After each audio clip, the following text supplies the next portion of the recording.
కేసీఆర్ గారు సీఎం గారు ప్రస్తుత సీఎం ఆయన దృష్టి మరిచి మమ్మల్ని గ్రీన్ఫీల్డ్ హైవే బాధిత రైతులకు న్యాయం చేస్తారని మేము ఆశిస్తున్నాం.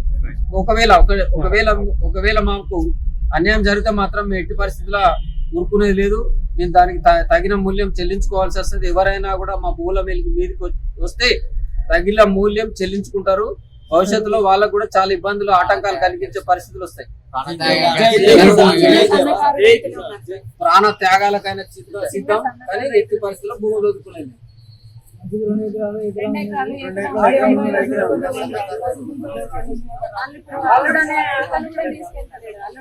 ఎకరం 2 ఎకరాలు 3 ఎకరాలు మాకు దక్కలేదు. దయచేసి పరిహారం ఏమైనా ఇస్తా అన్నారా?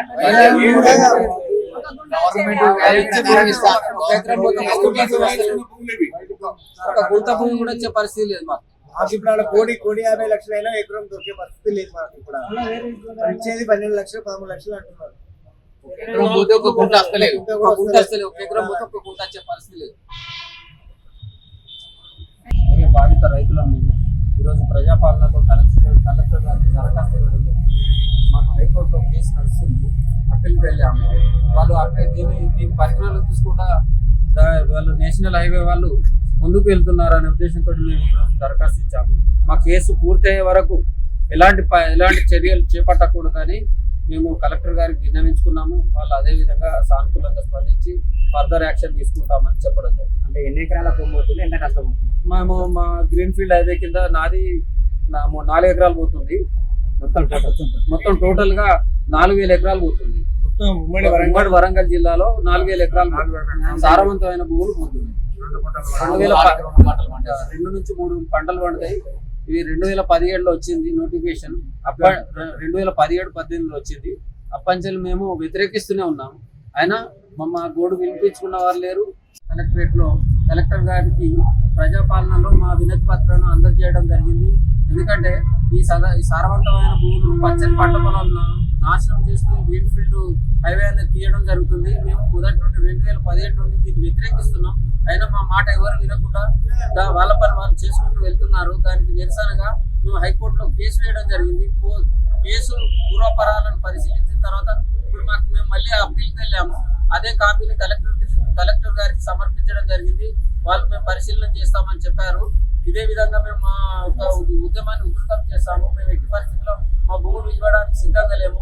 నేషనల్ గ్రీన్ఫీల్డ్ హైవేకు బ్రౌన్ ఫీల్డ్ గా మార్చుకొని వెళ్ళాలని ఎన్నిసార్లు సూచించడం వాళ్ళు వినడం లేదు. ఈ యొక్క సారవంతమైన భూములు పచ్చని పంటల పొలాలను ధ్వంసం చేయడం వల్ల భావితరాలకు కష్టమైతే ఉద్దేశంతో మేము ఈ ప్రయత్నం చేస్తున్నాం. కావున దయచేసి మమ్మల్ని ఈ కొత్త గవర్నమెంట్ అని ఆలోచించి మా భూములను రక్షించి ఈ గ్రీన్ఫీల్డ్ రోడ్డు బ్రౌన్ ఫీల్డ్ గా మార్చారని మా యొక్క విజ్ఞప్తి. నా పేరు గూర్కుల రామచంద్రరావు, పోచారం, పర్కాల్ మండల్. జై జవాన్ జై కిసాన్, జై జవాన్ జై కిసాన్, జై జవాన్ జై కిసాన్, జై జవాన్ జై కిసాన్, జై జవాన్ జై కిసాన్. మొత్తం గ్రీన్ఫీల్డ్ హైవే మొత్తము వ్యవసాయ భూములకి వెళ్ళి 2 పంటల పండే భూములకి వెళ్ళిపోతుంది. కాబట్టి దీనికి ప్యారలల్గానే స్టేట్ హైవే ఉంది. కాబట్టి దాన్ని మార్చుకోమని మేము ఎన్నిసార్లు విజ్ఞప్తి చేసినా కానీ అధికారులు సీమకొచ్చినట్టయితే లేదు. అయితే కోర్టులో కూడా కేసు వేయడం జరిగింది. ఆ కేసు విషయం బట్టి కలెక్టర్ గారికి వాళ్ళ అర్జీ పెట్టుకోవడం జరిగింది. మీరు దయచేసి ఆ గ్రీన్ఫీల్డ్ను బ్రౌన్ ఫీల్డ్గా మార్చి స్టేట్ హైవే మార్చుకొని స్టేట్ హైవే నుంచి పోతే ఖమ్మం దాకపోవచ్చు, విజయవాడ దాకపోవచ్చు కదా అని మేము ఆలోచిస్తున్నాం.